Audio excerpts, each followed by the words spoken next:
मध्य प्रदेश शासन के पूर्व कैबिनेट मंत्री कमल पटेल ने अपने गृह ग्राम बारंगा में अपने खेत से शाश्वत यौगिक प्राकृतिक खेती की शुरुआत की। पूर्व मंत्री कमल पटेल ने बताया कि आज का दिन मेरे लिए, मेरे परिवार के लिए, मेरे गांव के लिए, मेरे जिले के लिए, मेरे प्रदेश के लिए और मेरे देश के लिए ऐतिहासिक दिन है। प्रजापति ब्रह्म कुमारी ईश्वरीय विश्वविद्यालय की बहनें और भाई मेरे गृह ग्राम बारंगा, मेरे घर और मेरे खेत पर पहुंचे।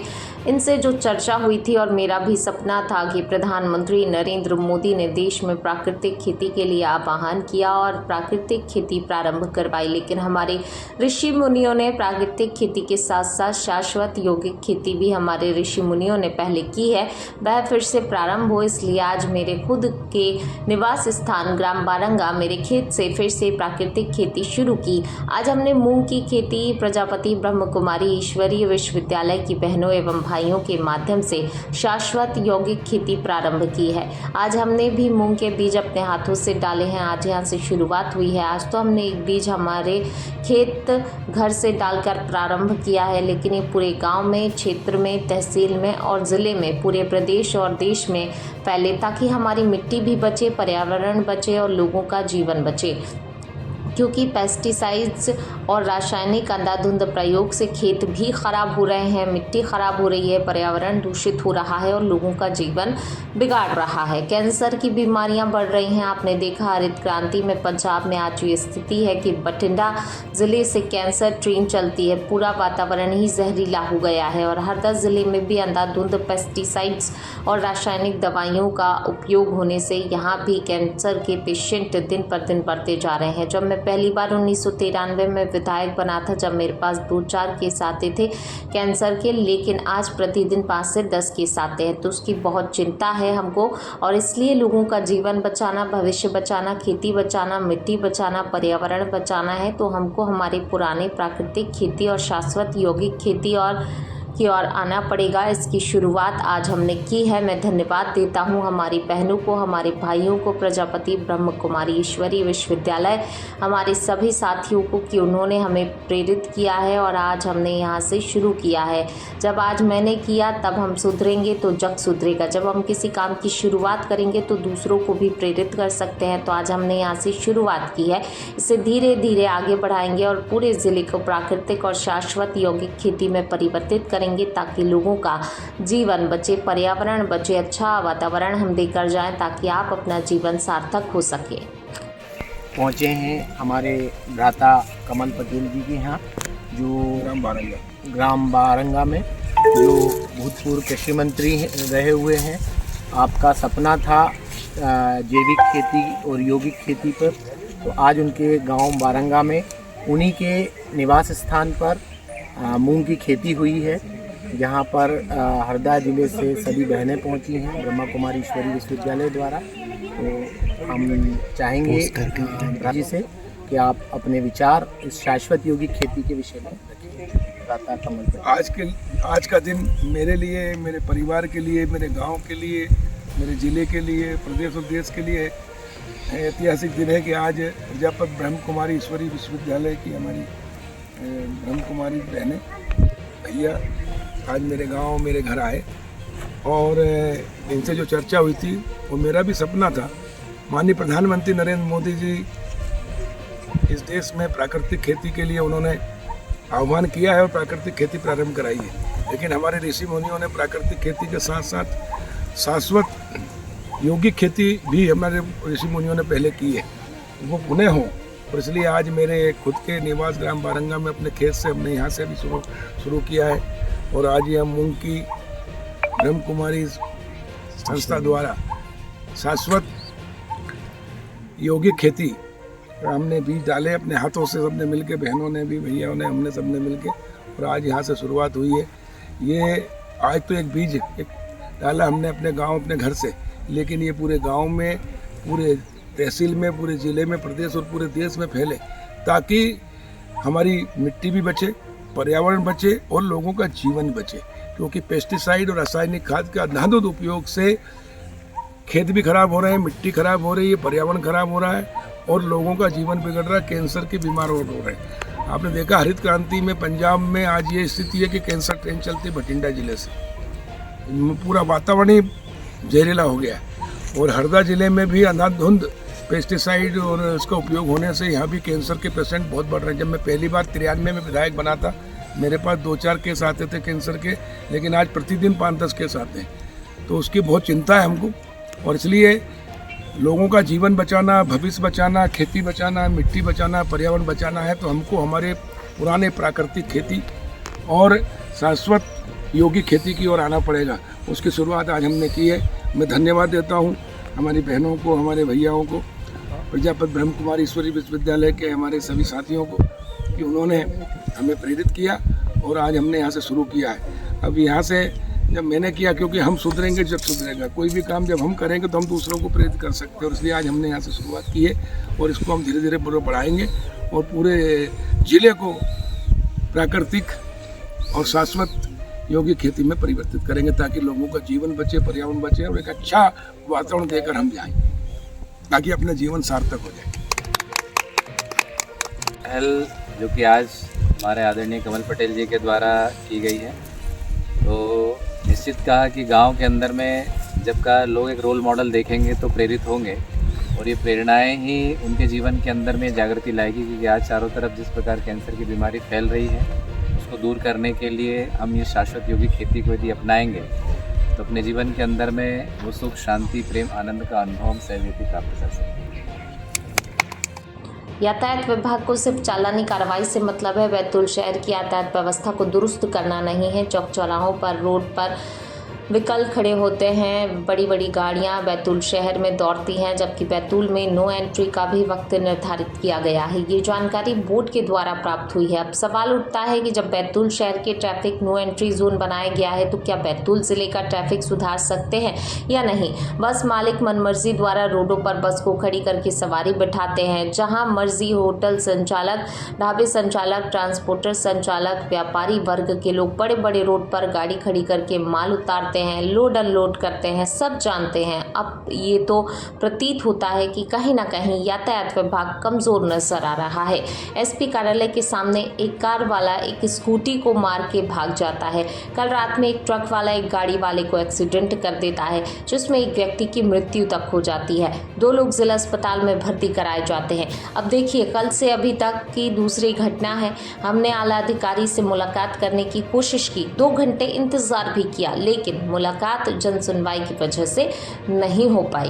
बैतूल से इमरान खान की रिपोर्ट। दूसरा हादसा, तेज रफ्तार से दौड़ती है गाड़ियाँ। अब जवाब किसको क्या दे, यातायात विभाग पे सवाल उठाएं या आला अधिकारी पे सवाल उठाएं, ये विषय समझ में नहीं आता है। इस विषय का जवाबदेही कौन होगा और कौन नहीं होगा। हर चौक चौराहे पर लगातार हादसे हो रहे हैं। पुलिस की तैनाती सवालिया पैदा करती है। लगातार हमारे चैनल के साथ जुड़े रहें और देखते रहें बैतूल की यातायात व्यवस्था। आज जनसुनवाई में हरदा जिले की तिमनी विकासखंड के रहटगांव तहसील के आधा सैकड़ा से अधिक महिलाएं तपती दोपहरी में ट्रैक्टर ट्राली से ज़िला पंचायत हरदा में आई। वजह 2 थी, एक थी पीने के पानी की समस्या और दूसरी थी बिजली की समस्या। पीने के पानी की समस्या ऐसी है कि पीएचई ने तो वहाँ नल जल योजना चालू होने का कहा है, लेकिन वास्तविक स्थिति यह है कि वहाँ पर ग्राम कपासी में नल जल योजना पूरी तरह से ठप है। उसकी बजाय पूर्व सरपंच अपने ट्यूबवेल से एक टाइम कपासी के गांव वालों को पानी दे रहे हैं और ग्राम पंचायत हर घर से हर महीना 100 रुपये की राशि जल कर के रूप में वसूल कर रही है। 3 दिन से डीपी वहाँ जली हुई है, जिसके कारण लोगों को पीने का पानी उपलब्ध नहीं हो पा रहा है। एक चीज़ और यहाँ की महिलाएं जो हमें बता कर गई हैं वो ये कि घरेलू बिजली जो शासन द्वारा 24 घंटे दी जा रही है ग्रामीणों को, उस बिजली से किसान लोग सिंचाई कर रहे हैं, जिसके कारण डीपी पर अधिक लोड आने से डीपी जल गई है। उनका कहना है ग्रामीण महिलाओं का कि कई बार उन्होंने इसकी शिकायत संबंधित लाइनमैन और एई से की है, लेकिन फिर भी ये समस्या ज्यों की त्यों है। आगे समाचार विस्तार से देखिए उन महिलाओं ने क्या कहा। ग्रीष्म ऋतु शुरू होने के बाद हरदा जिले भर में जल संकट देखने को मिल रहा है। बीते दिनों हरदा जिले को जलाभावग्रस्त क्षेत्र घोषित भी किया जा चुका है। मंगलवार को ग्राम कपासी की दर्जनों महिलाएं जिला मुख्यालय पर जन सुनवाई में जल एवं विद्युत की समस्या को लेकर पहुंची। महिलाओं ने बताया ग्राम कपासी तहसील रहट गाँव क्षेत्र में घरेलू विद्युत लाइन से किसानों की मोटर चलवाई जा रही है, जिससे उनके गाँव में वोल्टेज की समस्या आ रही है। कपासी के लोगों ने रहट गाँव में बिजली दफ्तर में शिकायत कर चुके हैं, परंतु अभी तक कोई सुनवाई नहीं हुई। महिलाओं ने ये भी बताया कि वोल्टेज की समस्या के कारण गांव के कई विद्युत उपकरण जल गए हैं। साथ ही गांव में पानी की समस्या भी है। गांव में पेयजल की कोई सुविधा नहीं है। पहले वे एक किसान के ट्यूबवेल से पानी लिया करते थे, लेकिन अब बिजली की समस्या के कारण मोटर जल जाने से वह विकल्प भी समाप्त हो चुका है। इधर लोक स्वास्थ्य यांत्रिकी विभाग कपासी में नल जल योजना को पूर्ण बता रहा है, फिर क्यों पूर्व सरपंच के ट्यूबवेल से ग्रामवासी पानी लेने को मजबूर हैं।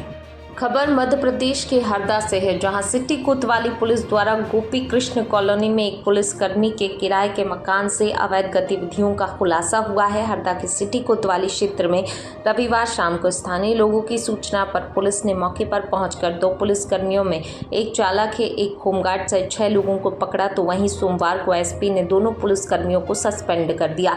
आपको बता दें कि पुलिसकर्मी राजेश भूमरकर के किराए के मकान में पिछले कुछ महीनों से संदिग्ध गतिविधियां चल रही थी। मोहल्ले वालों के मुताबिक बाहरी महिलाओं और पुरुषों का आना जाना लगा रहता था। पुलिसकर्मी होने के कारण कोई विरोध नहीं कर पा रहा था। रविवार को स्थानीय लोगों ने मकान के बाहर ताला लगाकर मकान मालिक को 3 महिलाओं और 3 पुरुषों की मौजूदगी की सूचना दी। इसके बाद कोतवाली पुलिस ने मौके पर पहुंचकर 3 महिलाओं को हिरासत में लिया। पुलिस लाइन में ड्राइवर के पद पर तैनात राजेश भूमरकर और कमलेश ढोके समेत एक अन्य युवक को भी हिरासत में लिया गया। इधर आरडी प्रजापति एडिशनल एसपी ने मीडिया को बताया कि पुलिस को सूचना मिली थी। इसके बाद पुलिस ने मौके पर पहुंचकर जांच पड़ताल कर दोनों पुलिसकर्मियों को तत्काल प्रभाव से सस्पेंड कर दिया। होमगार्ड मौके से फरार है, उसका नाम भी आया है, उसे भी सूचित करेंगे। कल एक चरित्रहीनता का इस तरह का कुछ मामला आया था, जिसमें एक आरक्षक चालक है और एक आरक्षक है, जिनको जो है उनके घर में जाके पुलिस ने तलाशी की थी। तो चरित्रहीनता का मामला पाए जाने पर उनको दोनों को निलंबित किया गया है। प्राथमिक जांच डीएसपी एजी को दी गई है और दोनों को निलंबित कर दिया गया है और आगे की विभागीय कार्रवाई की जाएगी।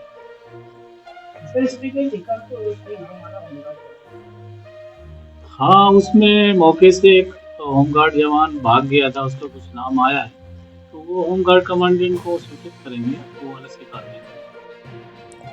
बाबा साहेब अम्बेडकर की 134वीं जयंती पर सांस्कृतिक कार्यक्रम आयोजित, मेधावी छात्रों को पुरस्कृत कर शिक्षा का महत्व बताया। हरदा में सोमवार को बाबा साहेब भीमराव अंबेडकर जी की 134वीं जयंती पर अजाक्स कार्यालय पर कार्यक्रम आयोजित किया गया। कार्यक्रम में सांस्कृतिक कार्यक्रम और बाबा साहब के जीवन दर्शन पर संगोष्ठी हुई, जहां वक्ताओं ने अपनी बात रखी और शिक्षा को महत्व देने की बात कही और बाबा साहब से प्रेरणा लेकर जीवन में आगे बढ़ने की सलाह दी। अजाक्स की जिलाध्यक्ष सीमा निराला ने बताया, जिला स्तरीय कार्यक्रम पूर्व में हुई प्रश्नोत्तरी प्रतियोगिता के प्रतिभागियों को प्रशस्ति पत्र वितरित किए गए। सर्वाधिक अंक लाने वाले 3 बच्चों को पुरस्कृत और सम्मानित किया गया। साथ ही मेधावी छात्रों का सम्मान भी किया गया।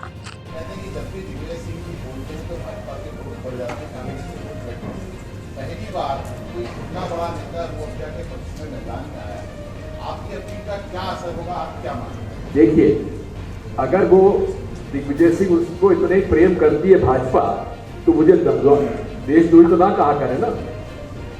अगर मेरे कुछ कहने से भाजपा को फायदा होता है तो देशद्रोह मुझे क्यों कहते हैं? और एक बात बता दूं आपको, जर्मनी में एक पेस्टर थे जिन्होंने हिटलर का राज देखा था। उन्होंने एक बड़ी अच्छी कविता लिखी। उन्होंने कहा था, हिंदी का अनुवाद में कर रहा हूं, कि जब वे लोग, मतलब कौन, हिटलर के लोग, जब वे सोशलिस्ट लोगों को पकड़ने आए तो मैं सोशलिस्ट नहीं था, मैं चुप रहा। जब वो कम्युनिस्टों को पकड़ने आए तो मैं कम्युनिस्ट नहीं था, मैं चुप रहा। जब वो यहूदियों को पकड़ने आए तो मैं यहूदी नहीं था, मैं चुप रहा। लेकिन जब मुझे वो पकड़ने आए तो मुझे बचाने वाला कोई नहीं था। यही बातें आप सब लोग समझ जाइए, ये किसी के सगे नहीं है। इस दिन वक्त के बाद बिल पास हुआ, दूसरे दिन इन्होंने ईसाइयों का चर्च पे हमला करना शुरू कर दिया। न ये बौद्ध धर्म के लोगों को मानेंगे, छोड़ेंगे, न जैन धर्म के लोगों को मानेंगे। गुजरात में आप समझ लीजिए, यही मार्ग है सनातन धर्म का, यही मार्ग है सभी धर्मों का, चाहे इस्लाम हो, चाहे ईसाई धर्म हो, चाहे सिख धर्म हो, चाहे बौद्ध धर्म हो, चाहे जैन धर्म हो। सबने अपना धर्म का मूल सिद्धांत जो है वो है इंसानियत। आज उस इंसानियत को भंग करते हुए ये जो काम कर रहे हैं, इस पर हमारी लड़ाई है और इस पर हम कोई समझौता नहीं कर सकते। देश में प्रेम, सद्भाव, सत्य और अहिंसा का मार्ग ही देश को आगे बढ़ा सकता है। और जो कटुता फैलाता है, जो भ्रम फैलाता है, धर्म के नाम पर कटुता फैलाता है, धर्म को लेकर व्यवसाय करता है, लोगों में नफरत फैलाता है, हम उस विचारधारा के साथ न कभी समझौता कर सकते, न करेंगे। कांग्रेस एक ऐसी पार्टी है जिसने आरएसएस के साथ, बीजेपी और जनसंघ के साथ मिलकर कभी चुनाव नहीं लड़ा। आज मुझे इस बात की प्रसन्नता है कि इस देश में 60% से ज्यादा वो लोग हैं जिन्होंने भाजपा के खिलाफ वोट दिया है। भाजपा को केवल 37-38 वोट मिले हैं प्रतिशत। और हम सब लोग मिलकर इस देश में सांप्रदायिक कटुता और सांप्रदायिक वैमनस्यता जो लोग फैला रहे हैं, उनको, इस देश को बांटने में हम सफल नहीं होने देंगे। और ऐसे हमारे अल्पसंख्यक समुदाय को ये दुश्मन घोषित किया हुआ है और उनके खिलाफ अगर किसी ने बात की है तो उसको तत्काल कह दिया जाता है कि ये हमारे देश का दुश्मन है। और जो उसके खिलाफ आवाज उठाएगा या उसके पक्ष में आवाज उठाएगा, उनके लिए मदद करेगा, तो वो राष्ट्रद्रोही है। और इसी के बाद जितने भी लोगों ने वक्फ बोर्ड में के कानून के खिलाफ मतदान किया, उनको सबको राष्ट्रद्रोही घोषित कर दिया गया। उसमें दिग्विजय सिंह भी शामिल है। लेकिन मैं पूछना चाहता हूं मुख्यमंत्री श्री यादव जी से, तत्कालीन मुख्यमंत्री शिवराज सिंह चौहान से, कि उन राष्ट्रद्रोहियों का क्या हुआ जो आईएसआई के लिए जासूसी करते हुए भाजपा के एटीएस के ने 2017 में जिनको पकड़ा, उस केस का क्या हुआ? उनकी जमानतें कैसे हो गई और कैसे उस जमानत के ऑर्डर के खिलाफ सरकार अपील में क्यों नहीं गई? एक केस नहीं है, अनेक केसेस हैं। 14 मैंने जब उनको कहा गया कि दिग्विजय सिंह राष्ट्र जो इस तरह के फैसले जो पोस्टर लगाए गए, तो मैंने भी अपना भाई पूरा इनका खाका मेरे पास था, तो मैंने अपने सोशल मीडिया पर डाल दिया और प्रमाणित है। और उसने फिर वहां के जो ऑर्गेनिक कॉटन का गलत व्यापार कर रहे थे उनके खिलाफ मुकदमा फर्जी बनाकर उनसे पैसे वसूल कर लीजिए, वो अलग केस चला हुआ है कोर्ट। इसी प्रकार सागर में मेगा फूड पार्क के लिए 50 एकड़ जमीन उनको मिली, कुछ नहीं हुआ। अब ये जो आवंटन है ये हुआ, तो उसमें उपयोग कहां हुआ? और उपयोग नहीं हुआ तो कैंसिल होना चाहिए। इसी प्रकार नरसिंहपुर में 230 एकड़ जमीन, भोपाल फूड पार्क में 50 एकड़ जमीन दे दी मंडीदीप में, पीतमपुर में 10 हेक्टेयर जमीन दे दी 32 एकड़। ये सारा जो है इस ठग जो है, और ठग जाने ठग की भाषा, यहाँ के ठग जो भाजपा के ठग हैं और ये दोनों मिलकर इस मध्य प्रदेश के नैसर्गिक साधनों को लूट रहे हैं, मेरा आरोप है और हम प्रमाणित करेंगे। साथियों, ये सारी बातें बताने के साथ साथ मैं इतना बताना चाहता हूं कि पतंजलि यहां तो कह रहा है कि मुसलमानों से कोई माल मत खरीदो, वहीं दुबई में अपना प्रोडक्ट बेचने के लिए उन्होंने जमात उलमा हिंद से हलाल रजिस्ट्रेशन सर्टिफिकेट दिया हुआ है कि भाई वो भी गलत पाया गया, क्योंकि नेपाल में पतंजलि का घी बना हुआ उसको बैन किया गया कि उसमें मिलावट पाई गई। डोव शैम्पू और केश कांति, केमिकल शैम्पू के बाल झड़ते हैं, केश कांति बाल उगाता है, लेकिन केश कांति के बाल भी गलत पाया गया। कोको कोला और पेप्सी खिलाफ प्रचार, पतंजलि का नींबू सोडा पियो, वो भी फेल। इस तरह से झूठे प्रॉमिसेस कर करके उन्होंने यहां तक कि कह दिया था कि हमारे पास ऐसी दवा है जिससे बेटा ही बेटा पैदा होगा, बेटी पैदा नहीं होगी।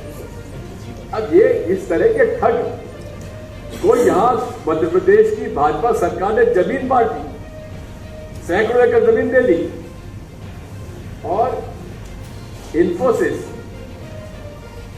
की जमीन इसलिए उसको कैंसिल कर दी क्योंकि इन्फोसिस ने उसका उपयोग नहीं किया। लेकिन ठग रामदेव की जमीन कैंसिल क्यों नहीं हुई अब तक?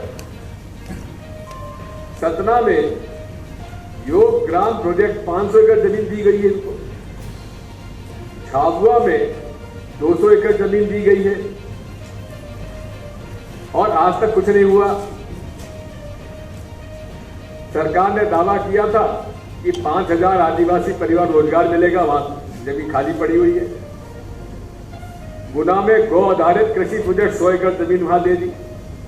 ये गायों से गोबर मूत्र के जैविक खाद बनाने का प्लांट, वहां कुछ नहीं हुआ। कोई नई दवा आती है तो इंटरनेशनल एक स्टैंडर्ड ऑपरेटिंग प्रोसीजर होता है, टेस्ट होते हैं, और ये ठग रामदेव ने एक दवा लॉन्च कर दी और उसमें 2 केंद्रीय मंत्री स्वास्थ्य मंत्री डॉक्टर हर्षवर्धन और नितिन गडकरी जी वो लॉन्च में पहुंच गए।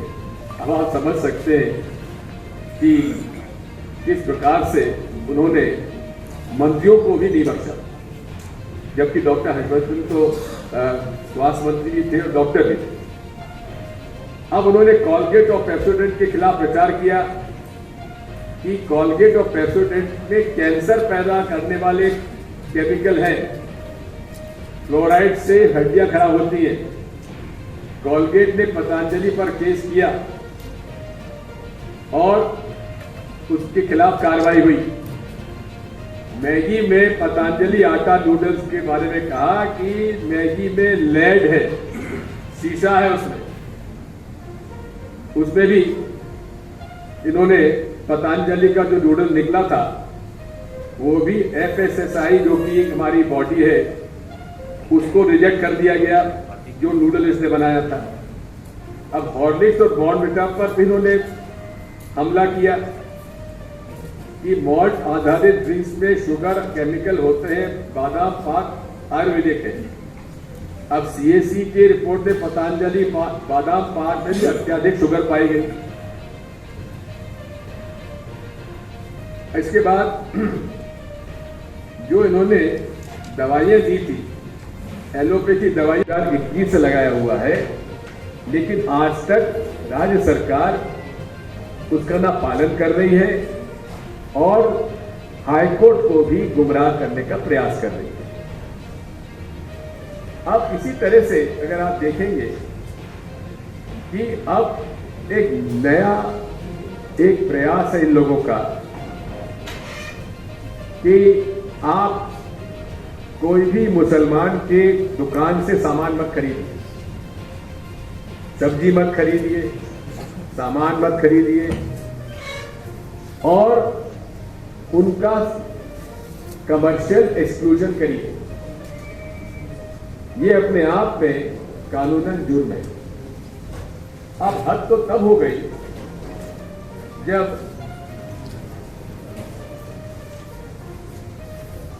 जो कि बहुत बड़े व्यापारी के रूप में उभर कर सामने आए हैं, व्यापारी रामदेव, कोई बाबा रामदेव नहीं है, व्यापारी रामदेव। इस प्रकार से चौथा पॉइंट होता है इन्वेस्टिगेशन एंड पनिशमेंट। अब आप देखेंगे कि इसमें कहा गया है कि सब इंस्पेक्टर से नीचे किसी भी व्यक्ति को जांच में तैनात नहीं किया जाना। अब वहां पर भी देखने में आता है ऐसे ऐसे पुलिस अफसर जो खुलेआम झूठे केसेस में फंसाने के लिए जिम्मेदार हैं, उन द्वारा वहां पर शिकायत के बावजूद भी उनको वहीं रखा जा रहा है। मक्सी का एक केस ऐसा है जहां वहां के टीआई जो कि दूसरी बार वहां तैनात हैं, उन्होंने एक भी गिरफ्तारी नहीं की। विकास में मैं तो निमित्त मात्र है हूँ। सरकार जो रहती है, सरकार भी देती फंड, हम लोग अप्रोच करते हैं और सब काम करते हैं। जनप्रतिनिधि का काम भी यही होता है कि हमारे यहाँ की समस्या ले जाकर सरकार में दे और सरकार अपने को लाभ दे। वो चीज़ें विधानसभा में हर, आपने देखा विधानसभा में हर मुद्दे को मैंने उठाया तो उसका फायदा भी मिला है। तो ये सब चीज़ें करते आ रहे हैं। तो यही आप लोगों से निवेदन है कि देखें, सच्चाई दिखाएं कि क्या है और कौन क्या है, कौन को क्या करना चाहिए, अपना अपना अधिकार समझना चाहिए। और दूसरा एक यही निवेदन है कि गांव का जरूर क्लियर हो जाए आपके प्रिंट मीडिया के माध्यम से, कि गांव लोगों तक पहुंच जाए कि कौन से गांव में सिंचाई होगी नहीं होगी, कि कौन से गांव में क्या हेक्टर, पूरी जानकारी दी है वो पहुंचेगी तो ये गुमराह नहीं होंगे जिस तरह के गुमराह करें लोग। धन्यवाद, आप पधारे, इसलिए बहुत बहुत स्वागत है, बहुत बहुत अभिनंदन। और देखिए, मैंने आज प्रेस कॉन्फ्रेंस का मुख्य उद्देश्य यही था कि जो मंत्री जी गलत तरीके से भूमि पूजन और उद्घाटन कर रहे हैं उनको लेकर किया गया है। क्योंकि हम लोगों ने, मेरा 1 साल जो पूरा हुआ है उसमें हमने करीब 2000 करोड़ के काम हरदा जिले में लाए हैं और काम चल रहे हैं और सबको दिख रहे हैं। या बैराज के रूप में चल रहा है 1200 करोड़ का काम, 720 करोड़ का इलाप सिंह योजना का है, 3500 करोड़ की योजना है जो हमारी गंजाल मोरन है। और इसके अलावा हमारे गाँव, हमारे क्षेत्र के जो कम से कम 300 गाँव जो छूटे हुए थे पानी से, नहर के पानी से, वो इस योजना के माध्यम से पूरे होने वाले हैं। ये सब चीजें चल रही है, इसमें गुमराह कर रहे हैं मंत्री जी के लोग, बार बार परेशान कर रहे हैं लोगों को, तुम्हारा गांव छूट गया, तुम्हारा गांव नहीं है। और मंत्री जी भी जिनका भूमि पूजन मुख्यमंत्री जी ने करके गए, उसका भूमि पूजन कर रहे हैं बार बार। तो और अभी इसे देखा होगा आपने, केंद्रीय मंत्री जी से नल जल योजना का भूमि पूजन करा दिया, जबकि भूमि पूजन या लोकार्पण उसमें हो चुका है पहले भी, 46 योजना का हो चुका है उसमें भी। तो इस तरह से जो गुमराह कर रहे हैं मंत्री जी, तो वही बताना चाहता हूँ कि गुमराह नहीं करें। हरदा की जनता सब जानती है, आपको 25 साल का मौका मिला था, आपने 25 साल में खूब विकास किया, खूब भूमि पूजन किया, खूब काम किया, तो उस टाइम में होना चाहिए था। आज जो हो रहे हैं वो हमारे कार्यकाल में हो रहे हैं, तो हमको उसका श्रेय लेने दो। आप क्यों परेशान हो रहे हैं? जबरदस्ती कहीं भी चले जाते हैं, भूमि पूजन कर देते हैं। भाई काम का भूमि पूजन सीएम से सुपर सीएम तो नहीं हो गया। सीएम ने जिसका भूमि पूजन किया उसका भूमि पूजन आप कर रहे हो, मतलब अपने आप को सुपर सीएम समझ रहे हो, मतलब सीएम को भी ओवरटेक कर रहे हो। तो ये मेरा आरोप है उन पे, और इस तरह के काम नहीं करें, क्योंकि हरदा की जनता ने आपको 25 साल तक चुना है और सम्मान दिया है, तो उसका सम्मान का ऐसा दुरुपयोग नहीं करें जिससे लोग हंसें। जो घसाई हो रही है, इसलिए इसको बंद करें और गलत नहीं करें। इसकी हम शिकायत भी करेंगे, ऊपर भी शिकायत करेंगे कि जो सीएम के द्वारा भूमि पूजन किए गए उसका भूमि पूजन डबल से हो रहा है, तो ये नहीं होना चाहिए। और विकास के लिए पूरे जो हमने साल भर में विकास किया उसके बारे में बताया है, और मंत्री जी ने कुछ नहीं किया अभी तक का। देखें और उठा के, तो आपने विकास किया होता तो ये सब चीजें होती नहीं है। आपको विकास करना था, गांव की सड़कें बनाना था, गांव के स्कूल खुलवाना था, कॉलेज खुलवाना था, ओवरब्रिज खुलवाना था, ये सब चीजें कुछ नहीं किया आपने, और अब हो रहे हैं तो आप जबरदस्ती श्रेय ले रहे हो, ये दुर्भाग्यपूर्ण है। और मेरा बहुत सारी योजनाएं चल रही हैं, उनमें श्रेय लेने की जरूरत नहीं है, आप आराम करें। क्योंकि अभी जो जनप्रतिनिधि चुने हुए, चाहे जनपद सदस्य हो, चाहे सरपंच हो, चाहे जनपद अध्यक्ष हो, चाहे नगर पालिका अध्यक्ष हो, चाहे विधायक हो, बेचारे उन्हें मेहनत करके जनता ने चुना है, वो भूमि पूजन करते हो, उसमें जबरदस्ती ठस जाते हो आप और जबरदस्ती भूमि पूजन करते हो, तो ये ठीक नहीं है, इसको बंद करना चाहिए। यही मांग करता हूँ आपके माध्यम से। खबर इंदौर से। आज शाम हेमंत चौहान एसीपी सराफा के नेतृत्व में थाना प्रभारी कपिल शर्मा पंडरीनाथ ने थाना बल के साथ एरिया डोमिनेशन एवं हेलमेट जागरूकता के उद्देश्य से क्षेत्र में मोटरसाइकिल रैली निकाली, जनता को जागरूक किया। हेलमेट का ज्यादा से ज्यादा उपयोग कर अपनी जान जोखिम को बचाएं। इसके अंतर्गत मच्छी बाजार, यशवंत रोड, जवाहर मार्ग, बम्बई बाजार, नरसिंह बाजार, दरगाह चौक, नया पीठा, छतरी बाग, जयरामपुर कॉलोनी, मोती तबेला, हर सिद्धि, आड़ा बाजार, रेशम गली, कबूतर खाना, नंदलालपुरा, गौतमपुरा क्षेत्रों का भ्रमण किया गया।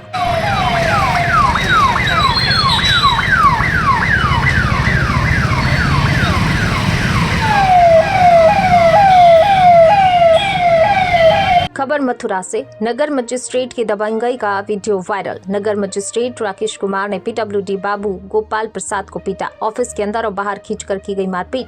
सुरक्षाकर्मी समेत 10 लोग मौजूद। कर्मचारी बचाव करते रहे। पीडब्ल्यूडी कर्मचारियों ने कार्यालय बंद कर जताया विरोध।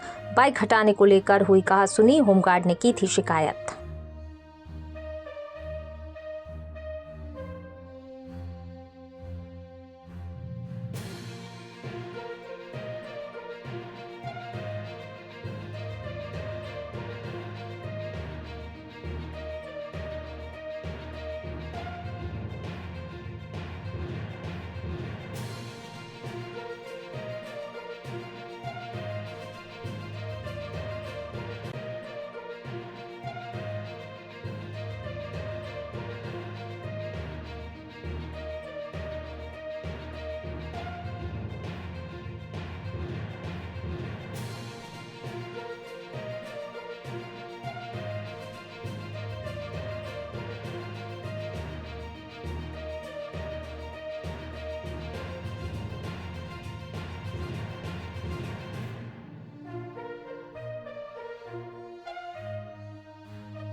सीताराम गौशाला छिदगांव तमोली संचालन का जिम्मा महिलाएं संभालने को तैयार। छिदगांव तमोली में नवनिर्मित सीताराम गौशाला की जिम्मेदारी गांव में ही श्री संत सिंगाजी स्व सहायता समूह की महिलाओं ने संभालने के लिए जन सुनवाई में दिया आवेदन। आत्मनिर्भरता की ओर अब हरदा जिले में भी महिलाओं ने कदम बढ़ाना शुरू कर दिया है। गाँव-गाँव में स्व सहायता समूहों के माध्यम से रोजगार से संबंधित काम तो महिलाएं कर ही रही हैं, साथ ही नित्य नए नवाचार में भी पुरुषों से पीछे नहीं है। हाँ जी, आपका नाम बताएं, क्या नाम है? मेरा नाम सुनीता बाई काजरी। अच्छा, कौन से गांव के? छिदगांव तमोली। अच्छा, क्या समस्या को लेकर आए? क्या गांव में रोजगार मिलता है क्या? हाँ, रोजगार मतलब हम गौशाला में काम कर रहे हैं। हमको जब से चालू हुई, जब से हम ही चला रहे हैं, हाँ। हम ही काम कर रहे हैं, तो हम अब सोच रहे हैं कि हम समूह के माध्यम से चलाएं गौशाला। तो अभी क्या चल रहा है? अभी कौन चल रहा है? अभी पंचायत चला रही है। अच्छा, तो क्या गाँव में समूह बना हुआ है? हाँ, हमारा बना हुआ है, तो हम सोच रहे हैं कि अब हम गौशाला हम चलाएं। तो आपको क्या लगता है गौशाला पंचायत सही तरीके से नहीं चला पा रही? हाँ, चला तो रही, पर अब हम काम हम ही कर रहे। जब से चालू हुई, जब से हमने मतलब काम लिया है, तो हम समूह भी चला ले तो अच्छा ही है। मतलब तो क्या इससे रोजगार भी मिलेगा आप लोगों को? अच्छा काम भी मिलेगा वहाँ पे? हाँ। अच्छा, रोजगार के लिए आप चाह रहे हैं कि हमें गौशाला मिल जाएगा? हाँ, हम नहीं तो वैसे भी हम चला रहे। जब से गौशाला चालू हुई, जब से हम ही काम कर रहे, और पैसे हमको सच सरपंच दे रहे पंचायत से। आप यहाँ आज आवेदन दिए, क्या कुछ कहा? अभी आवेदन हमने दे दिया। उसने बोला कि हाँ, हम कर देंगे काम, रख लिए है आवेदन। अच्छा, कौन से गांव के हो? छिदगांव तमोली। अच्छा, यहाँ काय के लिए आए? हम आवेदन देने के लिए आए थे, क्योंकि मतलब 10 बाई का समूह बनाए हैं, तो मतलब हम गौशाला चला सकें। अच्छा, तो गांव में रोजगार वगैरह नहीं मिलता क्या? मिल तो रहा है, लेकिन व्यवस्थित अच्छा अच्छा, गौशाला चलाने के बाद में और भी रोजगार मिल सकता है, हाँ। और बढ़ावा मिलेगा। हाँ मिलेगा। तो अच्छा, कितने महिलाएं हैं जो अभी इसमें काम 10 करना है? बाई। 10 बाई। बंगाल जल रहा है, वहां के मुख्यमंत्री चुप हैं। वो दंगाइयों को शांति दूत कहती हैं। ये लातों के भूत बातों से नहीं मानेंगे। सेक्युलरिज्म के नाम पर दंगाइयों को खुली छूट दे दी है। दंगाई डंडे से ही मानेंगे। जिससे बांग्लादेश पसंद वो बांग्लादेश जाए। बंगाल हिंसा पर कांग्रेस समाजवादी पार्टी खामोश है। सीएम योगी। आप देख रहे होंगे बंगाल जल रहा, वहां की मुख्यमंत्री चुप, दंगाइयों को शांति दूत कहती है। अरे लातों के भूत बातों से कहां मानने वाले हैं, लेकिन सेकुलरिज्म के नाम पर इन लोगों ने दंगाइयों को दंगा करने की पूरी छूट दे रखी है। पूरा मुर्शिदाबाद पिछले एक सप्ताह से चल रहा है, सरकार मौन है। बहनों और भाइयों, इस प्रकार की अराजकता पे लगाम लगनी चाहिए और मैं धन्यवाद दूंगा। नगर पालिका परिषद हरदा में बढ़ती आबादी और फैलते नगर की व्यवस्था के लिए नगर पालिका परिषद ने आम जन सहित पार्षदगण से मांगे सुझाव।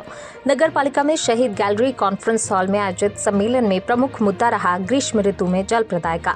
इसी के साथ नगर में हो रहे जल प्रदाय का जलकर भी बढ़ाए जाने के सुझाव अनेकों नागरिकों ने दिए। नागरिकों द्वारा दिए सभी सुझावों पर आगामी दिनों में नगर पालिका परिषद हरदा की बैठक में मोहर लगाई जाएगी। इस महत्वपूर्ण मार्गदर्शी बैठक में अध्यक्ष भारती राजू कमेडिया, सांसद प्रतिनिधि राजू कमेडिया, उपाध्यक्ष अंशुल गोयल, सीएमओ कमलेश पाटीदार, नेता प्रतिपक्ष अमर रुचलानी सहित अन्य पार्षद और नागरिकों ने अपनी सहभागिता दर्ज कराई।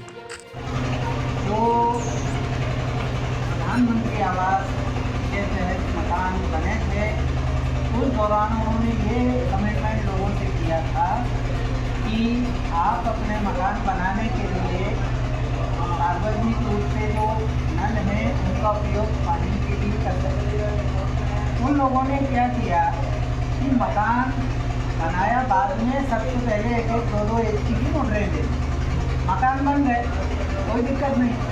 आज भी वो मोटरें कंटिन्यू पानी खींच रही हैं और थोड़े से भी चढ़ाव पे जो लोग हैं उनके यहाँ पानी एक घूमने जाता है। दूसरा ये है कि ये संजय वाट की कंप्लेंट है लीगवाट की। दूसरा ये मान लो सार्वजनिक नल है, सार्वजनिक नलों पे लोगों ने व्यक्तिगत कब्जा कर लिया है और उसमें भी ज़्यादा से नोटिस। मांग ये है, डिमांड ये है कि नर्मदा जल हम जब कभी संजय वाट को छोड़ के दूसरे वार्ड में जाते हैं तो हमें पीने को मिल रहा है, नहीं तो सतत रूप से वो अजनाद का ही पानी हमें मिल रहा है। जबकि पाइपलाइन वहाँ से आपकी फिलिंग स्टेशन के लिए गई पीछे। ये चाहते हैं कि एक बार तो नर्मदा जल हमको पिला दो।